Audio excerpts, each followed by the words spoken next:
where children sneak into and get to Kampala or wherever they are. In my previous work, Yes. yes. Done In that. the current work, no. Yes. But in the previous work, and I know some organizations have continued Yes. to engage the bus operators. That's the private sector now. Yes. But I know one of them that told me, that's none of my business. As long as they give me money, Yes. I don't care. I don't care where their destination is. And you see, at that point, the person in charge of counter trafficking turned and said, it is none of your business. Yes. But when you're behind the jail, you'll know how it was your business. Yes. And how you have profited from trafficking in Yes. persons. I think it is very inhumane. And that's why I'm telling you, we need the private sector on board. Yes. The community. Yes, but I'll tell you that Ministry of Works has gone ahead, and once we are able to report and prove that this bus company has broken the rules, they actually have a tribunal where they're supposed to go. You bring your issues, you present it, and all that. And if they've shown and have not followed, they give them the warnings, change. If you do not change, have the policies.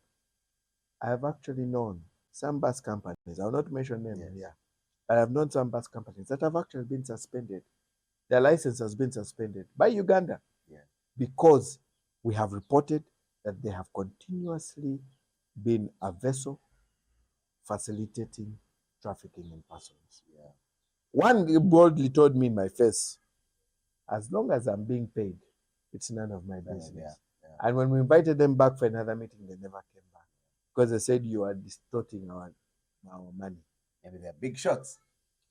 Well, these ones are not really even big shots, but they're just money hungry. They're not human. And maybe they're full of ignorance and they're not aware. And for me, that already raises that if they're thinking of money, they're not thinking of human beings. Yes.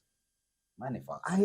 I even at that time I wanted to run a campaign and say boycott this bus company. Yes. Boycott it.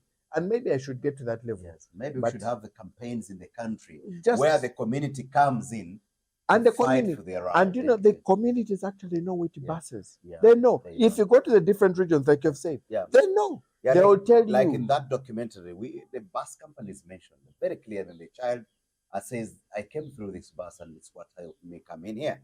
But maybe it will land into the right people that will take a decision on that bus. Now, when we go back, let's go back to something that is also common. I don't know whether you call it trafficking. You've seen so many people transit from Uganda to USA, to the United States of America. And as the USA is trying now to change their visa policies and whatever they're doing, so many people who go on visit visas, and when they get to the USA, they have gone for visiting. And they are actually taken over by the community that is in the United States, who convince them to stay and overstay their visas.